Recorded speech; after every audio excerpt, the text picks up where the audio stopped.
Hello there, and welcome to Weird Music on the Glumberger channel. The strange music show, that looks at unusual albums of all sorts of different shapes, sizes and sounds, of course, right? So, as you can see today, we are returning to user-suggested content with, another selection from the randomizer. So, this suggestion comes from one JimGFM, who, on our video for the Leems Boyste by Petteril, asked if we'd be discussing the preceding release at any point. Well, it seems we will be, as the randomizer chose to discuss one, actually a fair while ago, but only recently was I able to finally finalize everything to get this video out for you all.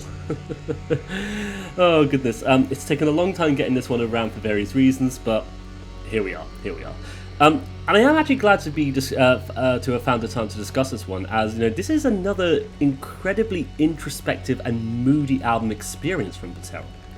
Very exciting stuff. So today I present CYRE by Petteril.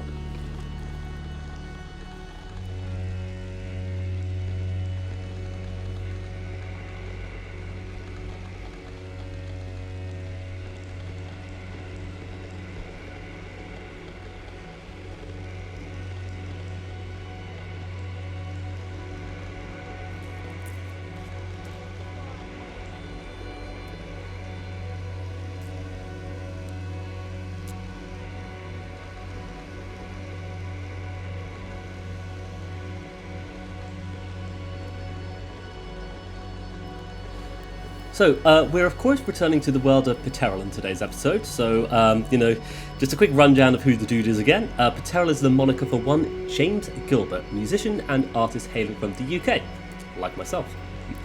And since we reviewed the Leems Boyste last year, Petteril has actually pushed out a few more albums under this moniker, further exploring his sonic sound palette with more moody, introspective album experiences that take you on these myriad journeys through your emotions. And so yeah, after the randomizer landed on JimGFM's suggestion, we're going to be looking at what I believe is actually the debut release for this moniker of Petteril, CYRE, which was also released on Pure Magnetik as well, back in 2011 as its 11th official release. A rather, dark but impactful album, it feels, that apparently stands for Congratulations, you've ruined everything. And so, like the Leems Boyste, it's another short little moody instrumental ambient album that utilises a great sound palette in the creation of something that really gets my mind thinking when I listen to it. Very glad to be discussing this today, so let's dive in. So, opening up with His breath makes a cloud in front of his mouth. We have an assortment of keys, synths and notes randomly pinging out like Morse code messages, it feels, sending out a signal of concern and disarray. One that establishes the scene of this quiet tension that is then offset by so beautifully by this guitar line that just enters the scene. It sets the tone for this track so beautifully, and it makes it feel so wistful and melancholy, one that becomes offset by, peculiar sound instances, that just surround up the recordings in these very interesting characteristics. What I love, though, is how midway through we get introduced to this rather denser sounding instrument that weighs so heavily down upon the very vibe itself, bringing it further and further into the reins of melancholy as we sit and ponder the disturbing fate of the world around us. To me, it's very much the kind of thing I feel we should be expecting from Petteril. This odd yet fascinatingly innate understanding of how musical textures can all be combined in such an existential way, resulting in some incredibly introspective music that guides you through that myriad of feelings and emotions. As an opening track, I feel like this one paves the way perfectly for the very abstract and moody setting the entire album inhabits. And it's interesting because there's something oddly heavy about how all the music sounds, but as heavy as it is, there's something wonderful and very curious about it too. And as well as having, the wonderful array of textures that Petteril uses in his compositions, it just results in something that just weaves together this wonderfully strange instrumental narrative that explores essentially an outlook of a world that is slowly getting worse and worse, it feels. And it's interesting because although this was composed back all the way in 2020 to 2021 kind of thing, it still feels very much as relevant today as it was then, right? Bit more on that later.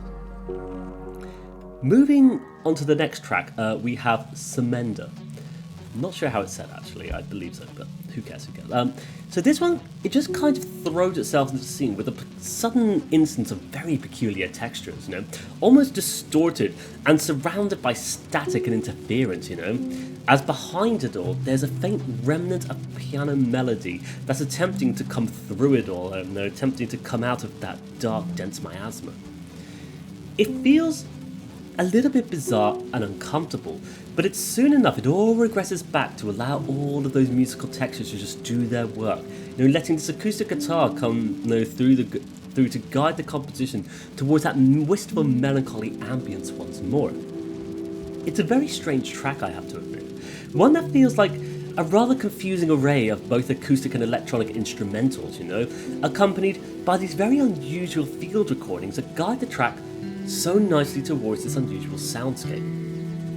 And at times it feels distinctly ambient, of course. Especially the more it all progresses, it just allows the more gentle droning layers to just occupy the scene, in a much more, with much more presence perhaps, as those more harsher tones seem to recede right back into the background, And with it all ending so nicely and almost sadly upon these final piano tones that just resonate out within the very space itself, it just results in this fascinating track that further continues the wistful melancholy journey through a world of sounds. So, our next track of Heron. So this one opens up with some very peculiar distorted tones, droning away with their interferences as the scene is set for another dark, moody number. And in the background of this one, though, with all that unusual textures at play here, there are some wonderfully beautiful ambient swells at work that become so phenomenal when this low end just comes in, playing some desperately haunting bass notes in that deluge of static and interference. It comes across to me as though we're surveying the very land itself, in all of its decay, watching the destruction of everything beautiful that once surrounded us in favour of, more that would just destroy the world, apparently, at the hands of these leaders that have ruined everything. I think, this track has me feeling perhaps my most existential out of all of them, my most sad and angry out of everything here. It's odd, because something about the way this one sounds, it just pulls me into that world where I consider how kind of fucked up and ruined everything is, at the hands of politicians and billionaires, destroying the earth in all its beauty, simply in the name of making money and making that arbitrary number go up. And yeah, it gets me angry to think about, but the track, especially with how it sounds, it just has me considering just how pointless that all is and how futile anything truly is, and as such, it gives me a kind of a dark sense of nihilism that I think few tracks do actually.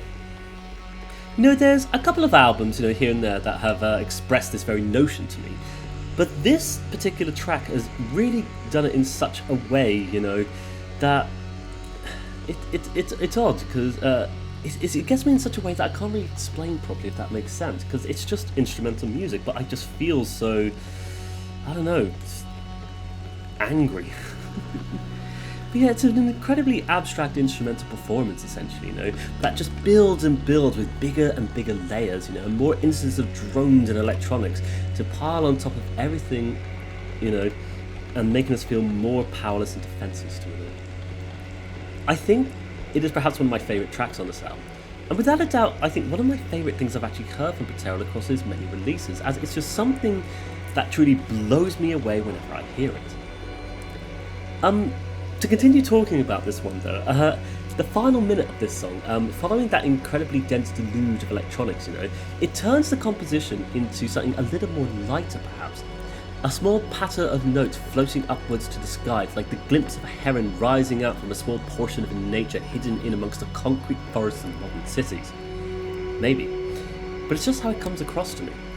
And something I just adore about this release, I'll say here, this album kind of expresses to me, a kind of fascination with our own unique perception of the very world itself.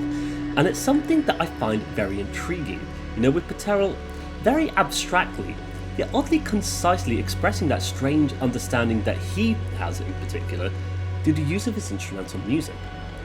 And there's something, very cool about the way he's collected such an unusual variety of sounds, from that broken accordion to the baritone guitar to the field recordings. It creates an album that is, of course, instrumental in nature, and yet concisely expresses those feelings and emotions to us as listeners purely through the way it sounds. This is something that really drew me towards the what was the follow-up release to this of the Leems Boyste, which oddly enough was one of my favourite episodes produced for this series, I have to say. The way the sort of emotional resonance of that story that was expressed through the music on that album, it's just something that makes Petteril's music so fascinating here, and something I really enjoy. And hearing it done so well on this album too, it's very intense to experience, but something very delightful about just how amazingly easy express those emotions, perhaps. Even though it is an album steeped deeply in this cautious, melancholy anxiety, I feel like there's some faint glimmers of hope and optimism buried beneath all of those murky layers, resulting in a musical oddity that is truly engrossing. So, our next track of Cobweb's Rain. This is where I think we get more of that broken accordion, or at least I would assume so, perhaps. It certainly sounds like it, I think. But it creates this lovely bed of drones for these synth layers to glide over the top of it all as these field recordings of small sound interactions occupy the scene. And it starts the way, for this interesting instrumental part until we get this lovely descent of bass notes, accompanied by the gentle collision of a few sparse piano notes. It's another setting that feels a little cautious and tense, perhaps once again observing the world around us with that sense of weary apprehension. And there's still even some rather playful electronic beats that work their way in though, adding to that sense of movement and motion, of being guided through a world where you're constantly looking around you, looking over your shoulders at the faintest glimmers of concerning activity. As though we can finally see past the details of how ruined our environments are becoming, the building of pointlessly tall structures, of more capitalist ventures, or even the decaying crumble of what helped nurture our lives in these small places we call home. I find it interesting because it's very depressing and dark, but it's interesting because I feel like in this one in particular, there's very little optimism being presented, but rather this continuing presence of just anger and discontent and worry. And as a result, another favourite of the album, I find. It's interesting that my favourite seems to be the more darker of the tracks, but such is the way that I just feel very communicated to these things. But it's especially with how the sound palette wonderfully comes together to create something very dense and impactful. There's even, I have to say, a rather wonderful surprise towards the end, where the rest of the instrumentals, it all fades away to let those synths occupy the scene. And it plays this almost aggressive little melody that eschews the setting the entire rest of the composition established for us. And it's like, through all that sort of chaos and darkness, we've finally been taken to this resting place where everything is truly ruined and fucked up, essentially. From there, though, we move on to the final track, Shell on Drillon. No idea how it's said, sorry. But yes, our final track and the longest one on the album, clocking in a little over 8 minutes here. So this one opens up with a lovely assortment of drones, all creating this thickly layered bed of ambience that seems mostly sourced from that accordion once again. It's then accompanied by the varying clicks of objects interacting, and as such it has a vibe that actually feels a bit more optimistic than what we have heard before. So even when those drones suddenly descend down the notes into more low ends, I feel there's still something a little bit oddly joyous about it. And as such, it results in such a beautiful composition for this entire album to just end everything on. Just this ambient drift that plays out for a long time, that piles layer upon layer of drone, and it just lets you surrender and release yourself to the musical experience of it all. After that negativity and constant worry about the state of the world, we can kind of just find comfort in just letting go and listening to drone music and feeling the joy that listening to music makes us feel.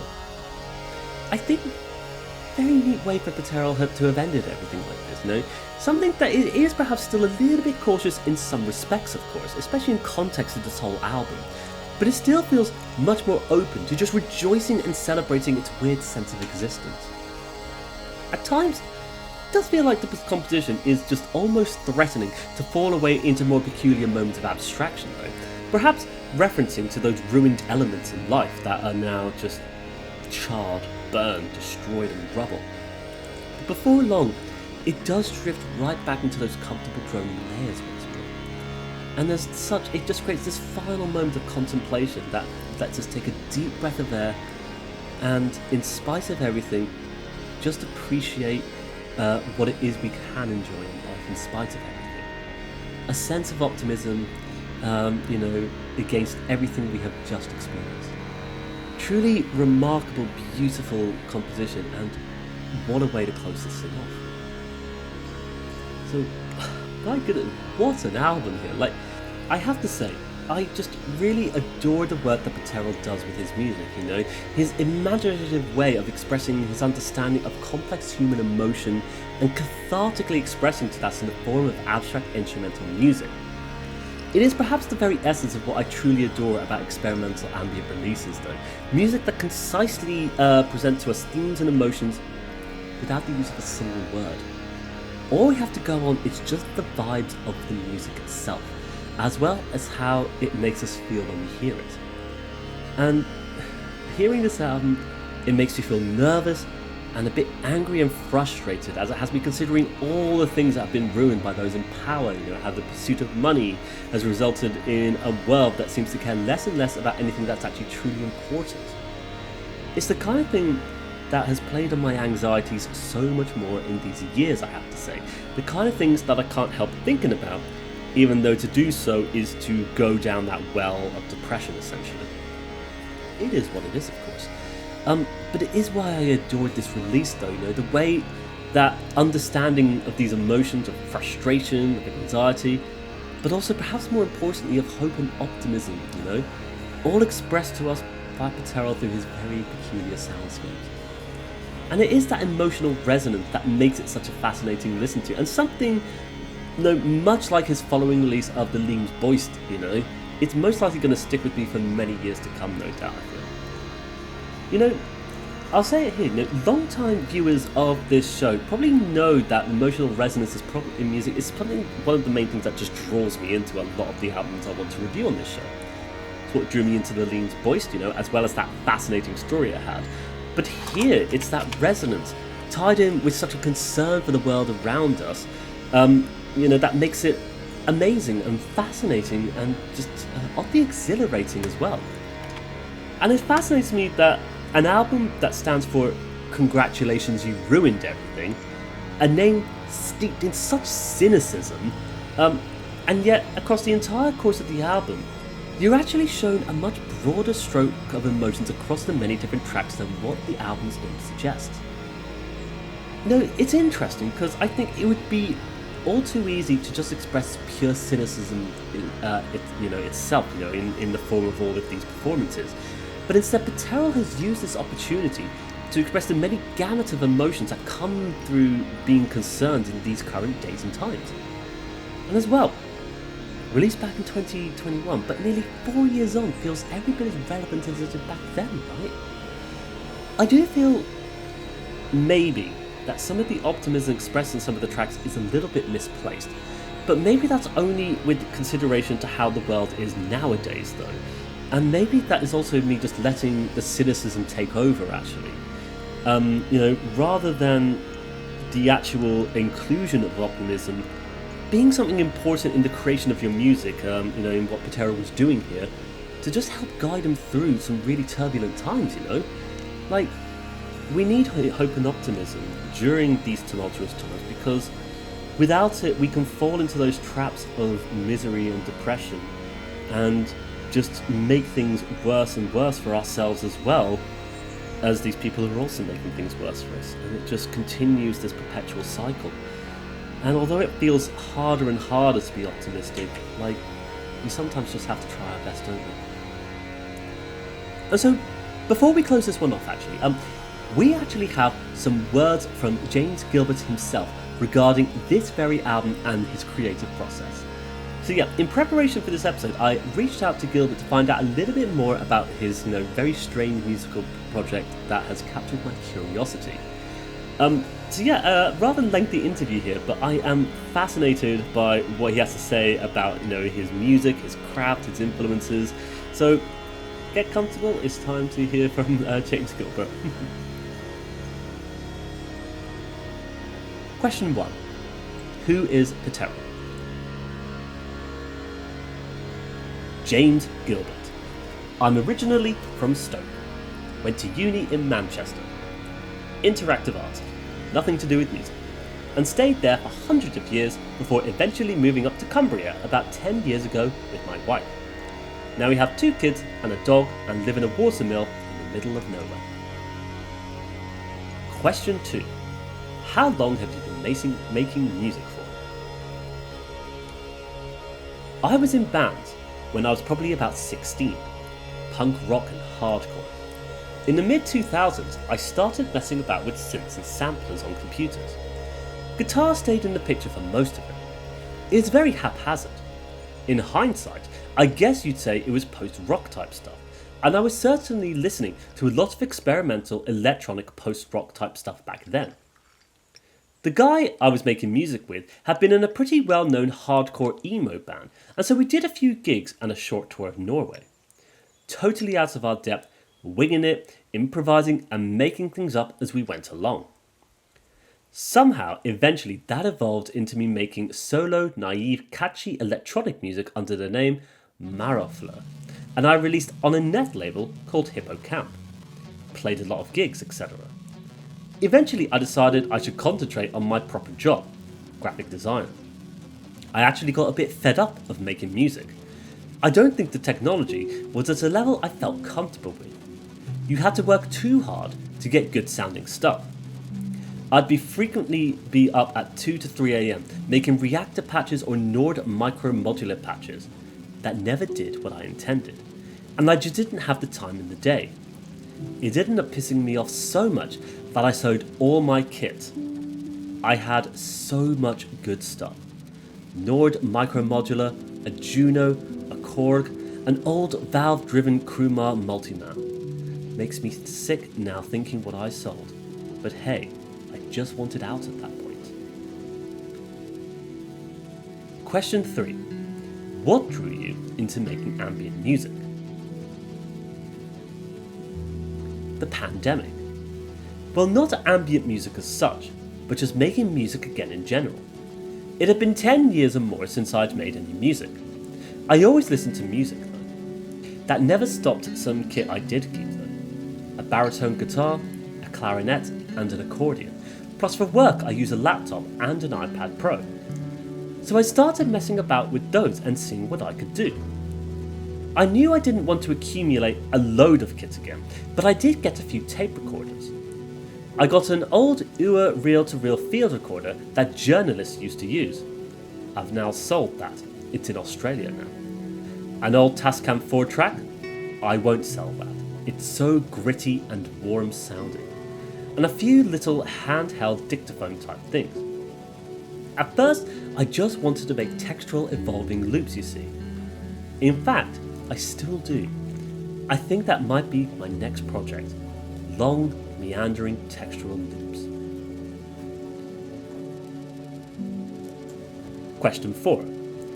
What guided the creative process in the making of CYRE? Oof. Well, again, it was the pandemic. Plus Donald Trump had just been elected for his first term. I think all the Brexit BS was going on too. So this was my cathartic release from the shit show. CYRE stands for Congratulations, You Ruined Everything, which is a bit of a dig at, well, everyone back then. Turns out things aren't that much better now, are they? There wasn't really a creative thread that guided CYRE. It was just a moment in time. I was trying very innocently to just rediscover making music, experimenting, crafting, listening to sounds again. I was, and still am, conscious of not really wanting to have a sound, because I don't want to start stressing about whether this fits, or comparing to other music out there. Just, if it sounds good, keep it. So CYRE, I guess, kind of captures a period of about a year when I was just making sounds that seemed somehow acceptable to me. I mean, that's literally it.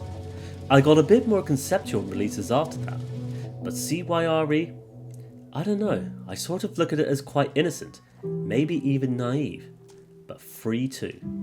It was never overthought. I enjoyed it.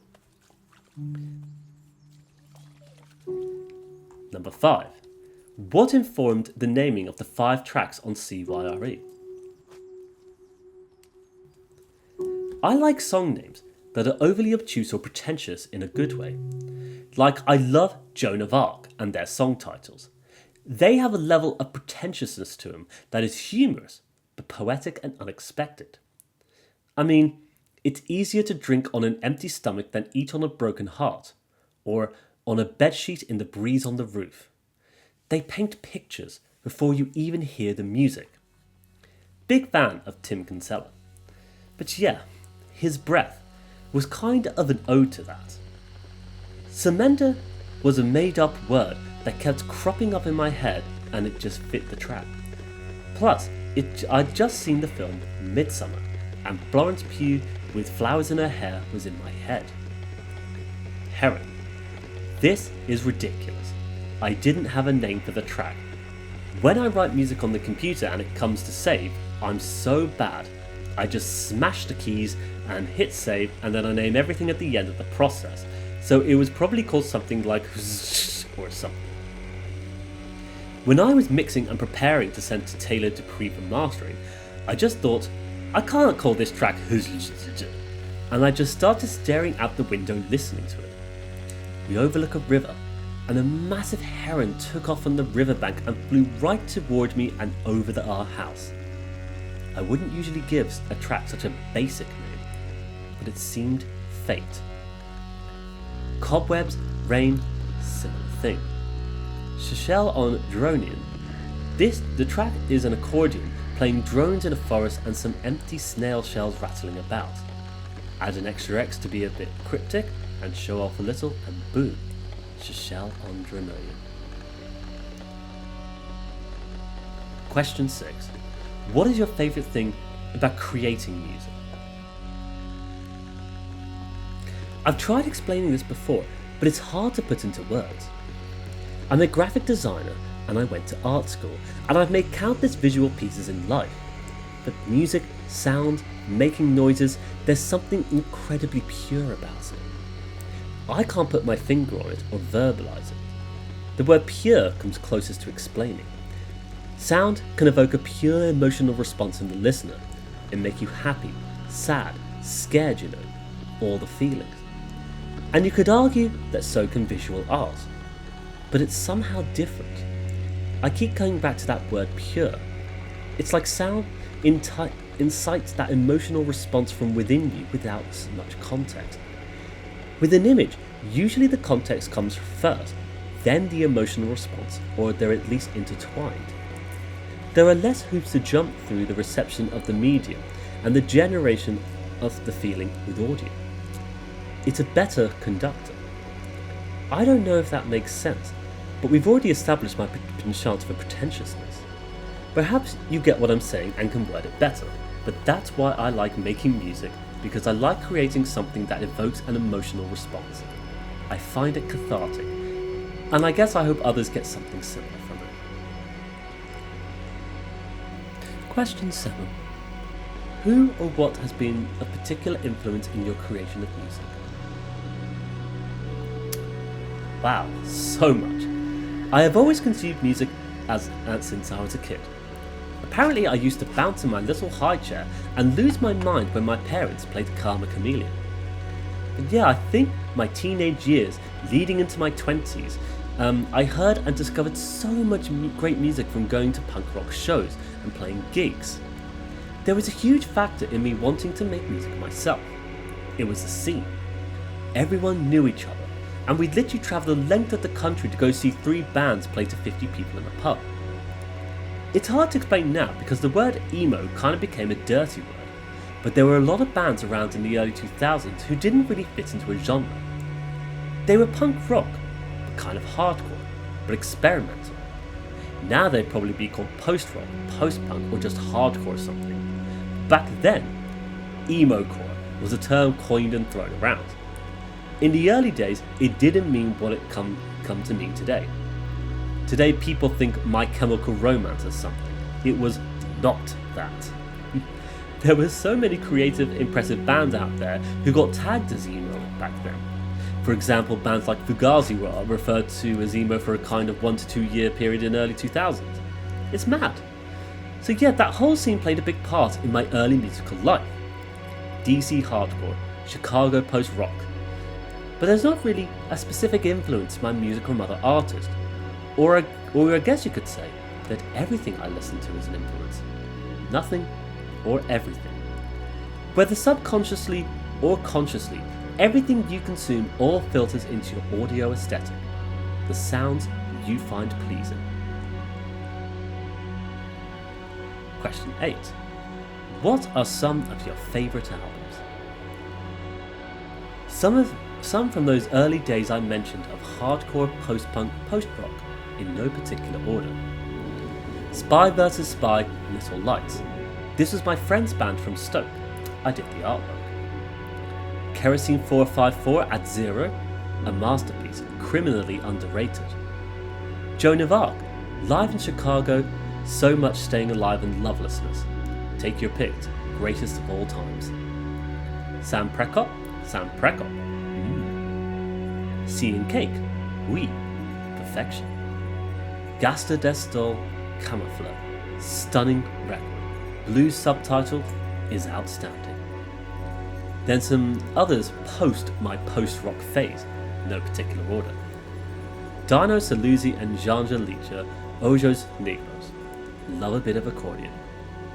Carly's Coverdale, Grass, mesmerising record. Carly Malone, anything by Carly, haunting, beautiful, unashamed.